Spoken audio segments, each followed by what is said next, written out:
Going to be a reaction video to what we missed in FNAF. I can't remember. I think I've already watched it, but I want to show you guys that there are things that we might have missed back in the day. Because yeah, we're cool. We beat the night, but do we don't really pay attention to what the story is.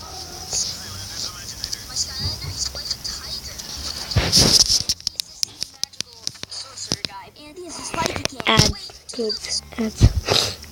Good thing I can still. Today we look at the horror. Today solved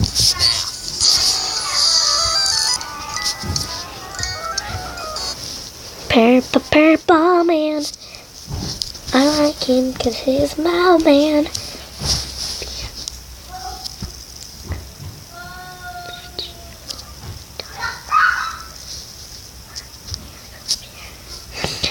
FNAF 5 decoded.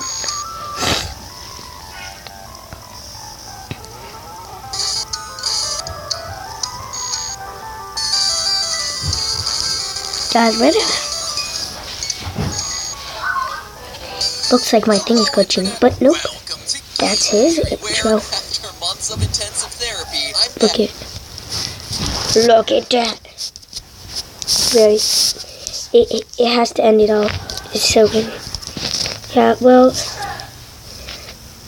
finally put the original FNAF tetralogy to rest. It's done. No more Halloween updates, no more FNAF 5 rumors, and no more fan. Multi-bladed propeller of air.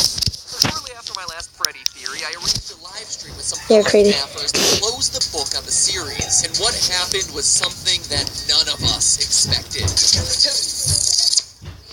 We have it and we're back. No, not the stream issues. Scott started talking to us. Well, kinda. He kept updating his site, scottgames.com, with cryptic messages as to the true meaning of the game. What is seen in shadows is easily misunderstood in the mind of a child. In the FNAF 4 minigame, why would the tiny toy Chica be missing her beak? And finally, 4 games, 1 story. It was incredible! After a year of taking shots in the dark, finally we were, in a way, hearing back from the man who knew all the answers. Scott Cawthon, the creator, was reaching out from the shadows to give us, for pretty much the first time ever, concrete leads as to where to look. But what did these cryptic clues mean? In the moment, the best I could do was this. Is it possible that FNAF 2 didn't actually happen? But in the days that followed, those 3 clues led theorists on Reddit, Steam, and YouTube to completely throw out everything that they knew about the franchise. What if we were looking at the franchise all wrong? Instead of counting animatronic toes, calculating minimum wage rates, and tracking purple guys...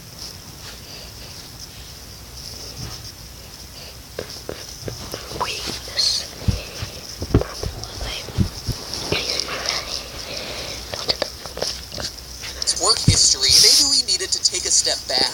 What if everything in FNAF was just a dream? That's right. Hey guys. FNAF dream theory, that everything we played through these games was created in the mind of the FNAF 4's crying child. It sounds like a cop-out, right? Like a lazy storytelling cliche. Maybe. But stay with me. Even if you think you've heard parts of this theory before, you'll want to stick around. I've unearthed the clues that finally put our year and a half of FNAF speculating to rest. Of the 3 clues Scott gave us that day, the most damning one was the last one. Why would tiny toy Chica be missing her beak? What? In the FNAF 4 minigame, you can talk to a small girl on the playground with toy versions of Bonnie, Freddy, and Chica, but her beak is missing? During the stream, we were all like, Scott, please. But when we looked, sure enough, there it was. A few orange pixels laying on the ground. What? Seriously? This was the crucial detail all of us had missed. And yet, for as absurd as it may sound, those 5 pixels changed everything, upending a year worth of theorizing. Because that missing beak directly parallels FNAF 2's new version of Chica, who loses her beak when she goes on the attack. It was something we all had written off as a graphical glitch or a design choice, not as a clue to the meaning of the entire series. And yet, here it was from the creator's mouth. And that is when it started to click. FNAF 2's shiny new animatronics. What are they called? Toy animatronics. And that's not just a cute name the community came up with, like Freddles. It's right there in the custom night menu. It's canon. That's a strange name for a bunch of robots, right? Unless it's meant to be taken literally, and then they're all just a bunch of oh my god. What if they are toys, and this is all just a dream scenario inspired by these little guys? Well, let's keep going with this toy clue. I mean, obviously, the toy animatronics are shiny, plastic-looking fake, just like a small plastic action figure would be. But it explains a bigger question about FNAF 2, the look and design of Mangle. I mean, seriously, the story we're told to believe in this game is pretty absurd, that kids just rip it apart and put it back together again, and so the employees just leave it as a mangled collection of parts for small children to play with. What parent would ever be comfortable letting little Timmy touch that thing? Oh, and here's a cute thing for you to play with.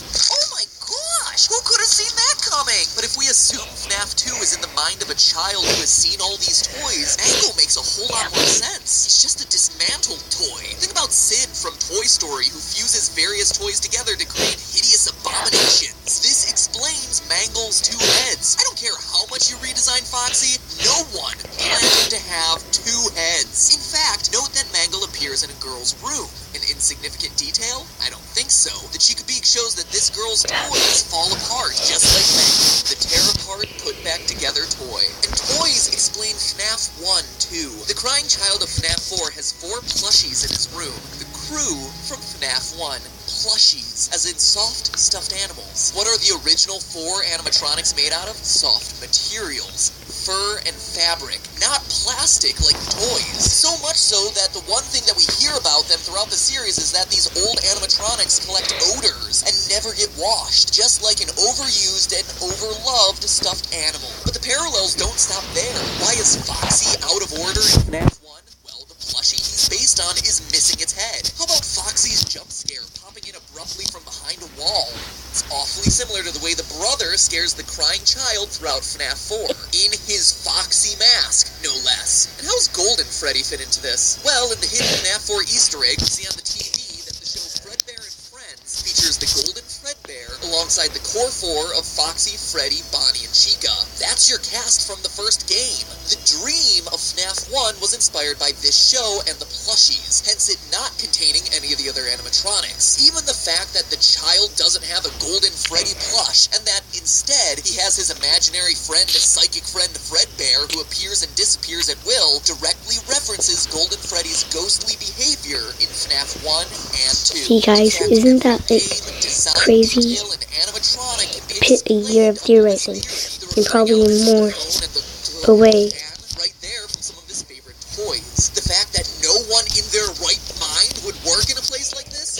Dream, firing an employee for something like odor is a child's imagination of what employment is like. How about the weird metaphysical hoops that you have to jump through to access FNAF 3's minigames? Well, dreams have weird rules where dialing codes into cinder blocks makes perfect sense. FNAF 3's right, guys? by the girl in her golden body finger puppet that pinches and traps her finger. The idea that the animatronics stuff you into suits comes from this girl spreading the urban legend that if you die, they hide your body and never tell. The naked endoskeletons come from his time trapped in the supply room. Balloon Boy is the dream version of this kid, excited to go to the birthday party. They even have a single balloon each. Even the oddballs of Shadow Freddy and Shadow Bonnie fit under this theory. They're the product of the crying child freaked out by the shadows that Golden Freddy and Bonnie cast onto the wall. And while we're on the subject of shadows, Dream Theory even rolls up the purple guy. Let's pull in Scott's second clue. What is seen in shadows is easily misunderstood in the mind of a child. Yes, he could be referencing the shadow animatronics, which are literal shadows, but what he's more likely referencing is Purple Guy helping a fellow employee put on the yellow suit. They're in a dark, shadowy room,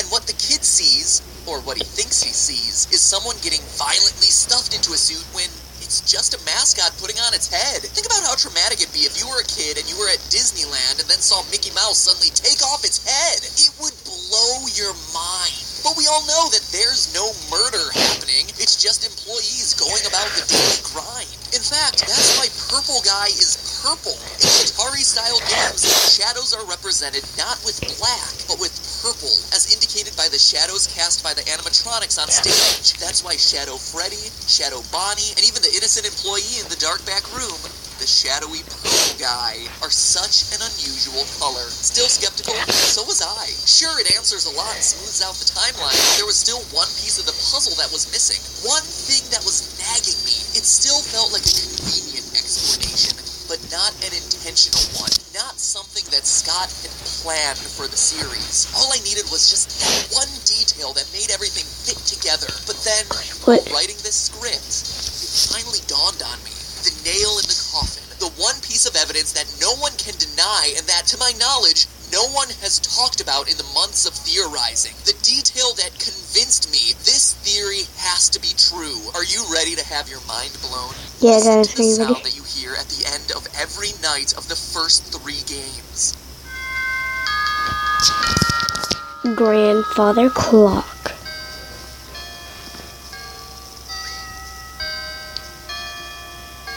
A grandfather clock, chiming the same song every time. Why would the end of my shift in an office be signaled by a grandfather clock chime? It wouldn't, unless I was asleep, dreaming in my house with a grandfather clock right outside my room. Just like the layout of the crying child's house we see in the FNAF 4 minigames. 6 o'clock a.m., time to get up. But now let's look at FNAF 4. How does each night end there?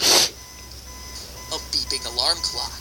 Why? Because we're no longer in the crying child's house. We're in a hospital, trying to recover from being bitten.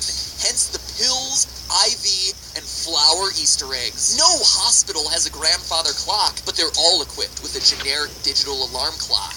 This, to me, was the missing link. The piece of evidence that took this theory from convenient explanation for a lot of the game's weirdness to definitive proof that this is what Scott intended. My heart is racing right now. I'm so excited about sharing this with you. It feels like finding the Rosetta Stone, the one detail that unlocks everything else in this huge mystery we've been trying to solve. But at the same time, it's bittersweet, right? Remember what I said at the beginning of the episode? It sounds like a cop-out, right? Like a lazy storytelling cliche.